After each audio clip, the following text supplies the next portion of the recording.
Hello friends, welcome back to our channel. Friends, వీడియోలో మనం ఈరోజు అన్ని న్యూస్ పేపర్లో వచ్చినటువంటి ఇంపార్టెంట్ ఎడ్యుకేషన్ అప్డేట్స్తో పాటు చాలా ముఖ్యమైనటువంటి కరెంట్ అఫైర్స్ కూడా రావడం జరిగింది. ఈ రోజు అయితే చాలా ఇంపార్టెంట్ కరెంట్ అఫైర్స్ ఉన్నాయి.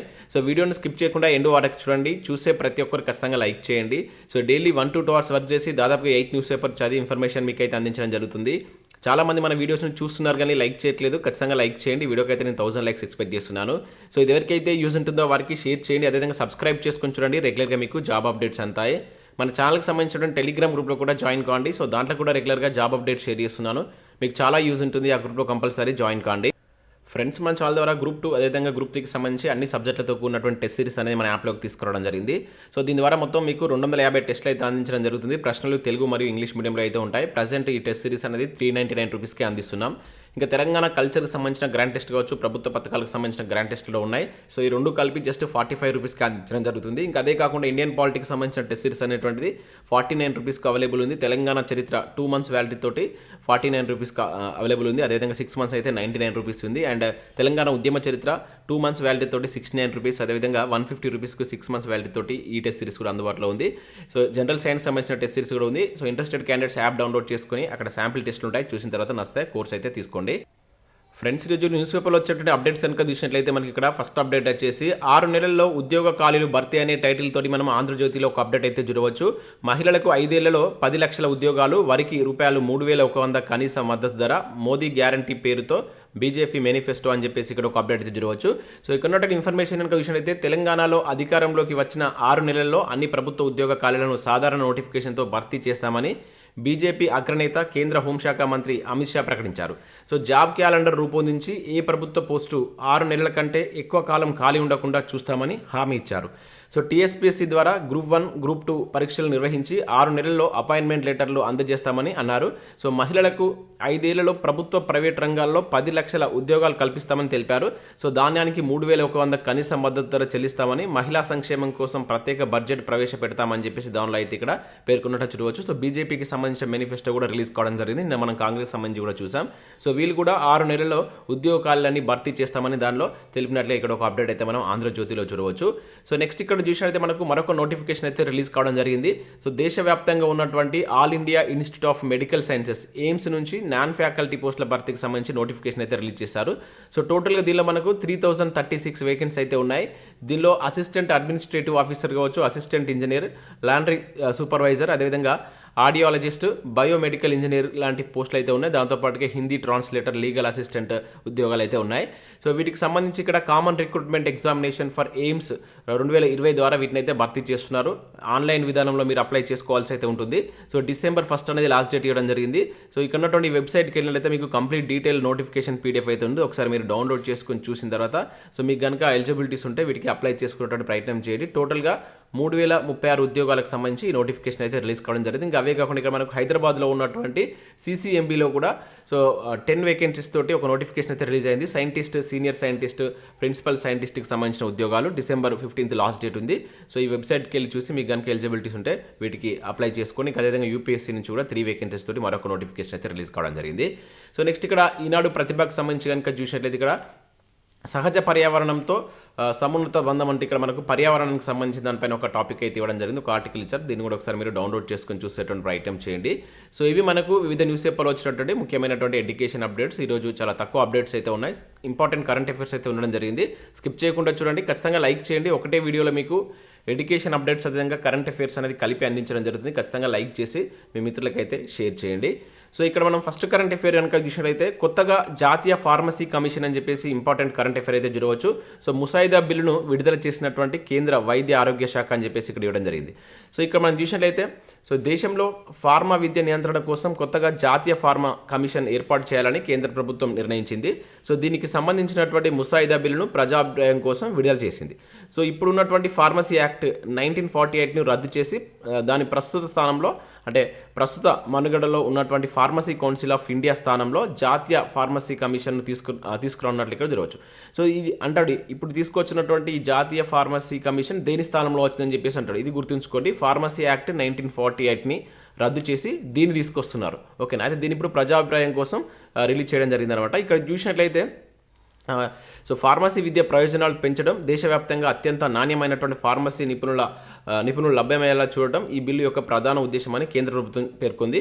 సో దేశవ్యాప్తంగా అందరికీ సమాన స్థాయిలో వైద్య సౌకర్యాలు అందుబాటులోకి తెచ్చి జాతీయ ఆరోగ్య లక్ష్యాలను చేరుకోవడం కోసం ఈ మార్పు చేస్తున్నట్లు తెలిపింది. సో ఆధునిక పరిశోధనల దిశగా ఫార్మసీ వృత్తి నిపుణులు ప్రోత్సహించేందుకు ఈ కొత్త బిల్లు బాటలు వేస్తున్నట్లు పేర్కొన్నట్లు చూడవచ్చు. సో దీనిలో మనం చూసినట్లయితే ఈ కమిషన్ ప్రధాన కార్యాలయం వచ్చేసి ఢిల్లీలో ఉంటుంది. సో ఇది కూడా గుర్తుంచుకోండి. సో దీనికి ఒక చైర్మన్, 13 మంది ఎక్స్ అఫిషియో సభ్యులు, 14 మంది పార్ట్ టైం సభ్యులు ఉంటారంట. So national medical commission act 2019తో కేంద్ర ప్రభుత్వం జాతీయ ఫార్మా కమిషన్ బిల్ 2023 అంటే దీనిలాగానే ఏదైతే మనకు ఈ నేషనల్ మెడికల్ కమిషన్ యాక్ట్ 2019 లాగానే దీన్ని కూడా ఈ జాతీయ ఫార్మా కమిషన్ 2023 అయితే రూపొందించినట్టు ఇక్కడ చూడవచ్చు. వైద్య ఆరోగ్య విద్యను నియంత్రించేటువంటి సంస్థలకు సంస్కరించి దేశంలో నాణ్యమైనటువంటి విద్యను అందుబాటులోకి తీసుకురావాలనే ఉద్దేశంతో దీన్ని తీసుకొచ్చినట్టు కేంద్ర ప్రభుత్వం చెప్తుంది. సో ప్రజెంట్ అయితే దీనికి సంబంధించి బిల్లుపై సలహాలు, సూచనలు, అభ్యంతరాలు ఈమెయిల్ ద్వారా అయితే పంపించవచ్చు అని చెప్పేసి కూడా దీనిలో అయితే మెన్షన్ చేశారు. గుర్తుంచుకొని ఇంపార్టెంట్ బిల్ ఇది, అడగడానికి ఛాన్స్ ఉంటుంది. ఇక నెక్స్ట్ కనుక మనం ఇక్కడ చూసినట్లయితే మళ్ళీ పేలిపోయినటువంటి స్టార్షిప్ అని చెప్పేసి ఇక్కడ మనం చూడవచ్చు. చాలా ఇంపార్టెంట్ ప్రయోగం. మనం అంతకుముందు కూడా ఒక 2 months బ్యాక్ దీనికి సంబంధించిన కరెంట్ అఫేర్ కూడా చూసాం. సో అతిపెద్ద రాకెట్ ప్రయోగం రెండోసారి విఫలం.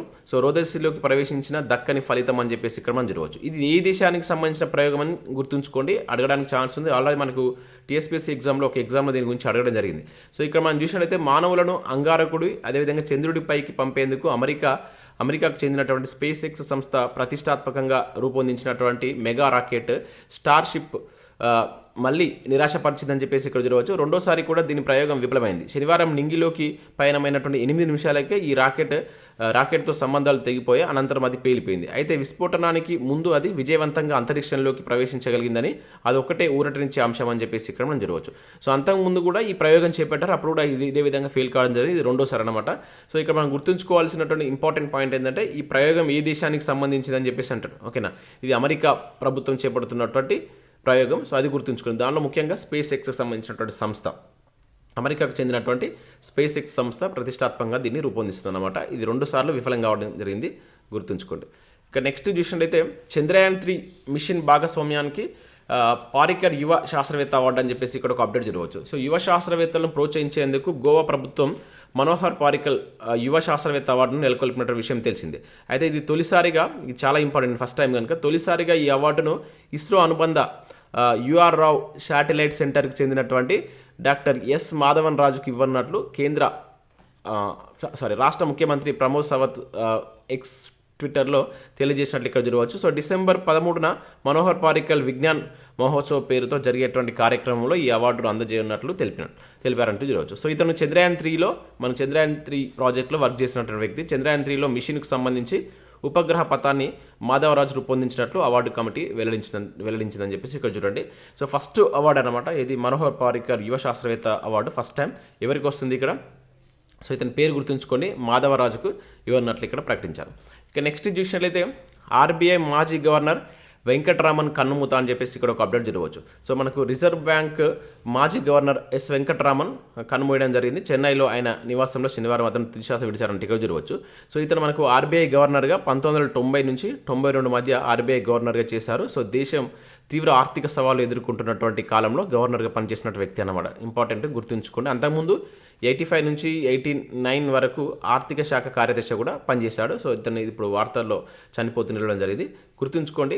సో వెంకటరామన్ ఇటీవల చనిపోయిన వెంకటరామన్ క్రింది దీంతో సంబంధం కలిగి ఉన్నాడని చెప్పేసి అడగవచ్చు ఆర్బీఐ గవర్నర్గా. లేకుంటే ఈ సంవత్సరాల్లో ఆర్బీఐ గవర్నర్గా చేశారు, 19 నుంచి 1992 మధ్య ఆర్బీఐ గవర్నర్గా చేయడం జరిగింది. ప్రస్తుత ఆర్బీఐ గవర్నర్ ఎవరు, అతను ఎన్నో ఆర్బీఐ గవర్నర్ అని చెప్పేసి కింద కామెంట్ చేయండి. ఆర్బీఐ బ్యాంక్ ఎప్పుడు ఏర్పడింది అనేది కూడా కామెంట్ చేసేటువంటి ప్రయత్నం చేయండి. ఇక నెక్స్ట్ చూసినట్లయితే చాట్ జీపీటీ సృష్టికర్త తొలగింపు అంటే ఇక్కడ ఒక అప్డేట్ మనం చూడవచ్చు. సో వెంటనే ఓపెన్ ఏఐ వ్యవస్థాపకుడి రాజీనామా అని చెప్పేసి కూడా ఇక్కడ మనకి ఇచ్చారు. సో చాలా ఇంపార్టెంట్, పేరు గుర్తుంచుకోండి. సో టెక్ ప్రపంచంలో చాట్ జీపీటీ సృష్టించినటువంటి ప్రకంపనలు తెలిసిందే.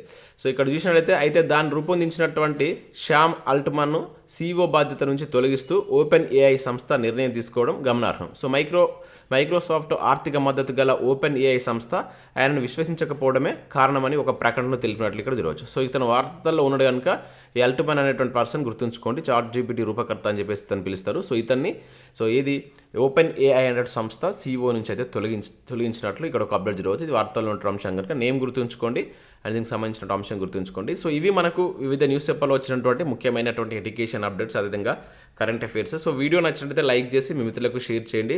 సో మన యాప్ను డౌన్లోడ్ చేసుకుని దానిలో మీకు ప్రజెంట్ టెస్ట్ సిరీస్ పైన మంచి ఆఫర్స్ అయితే ఉన్నాయి. సో తెలంగాణ చరిత్ర కావచ్చు, తెలంగాణ ఉద్యమ చరిత్ర, జనరల్ సైన్స్కి సంబంధించి కావచ్చు అండ్ గ్రూప్ 2, గ్రూప్ 3కి సంబంధించినటువంటి కంప్లీట్ టెస్ట్ సిరీస్ పైన కూడా ఆఫర్స్ అయితే ఉన్నాయి. ఒకసారి డౌన్లోడ్ చేసుకుని చెక్ చేయండి. నచ్చినట్లయితే వాటికి సంబంధించిన కోర్స్ అయితే తీసుకోండి. Thanks for watching. Thank you.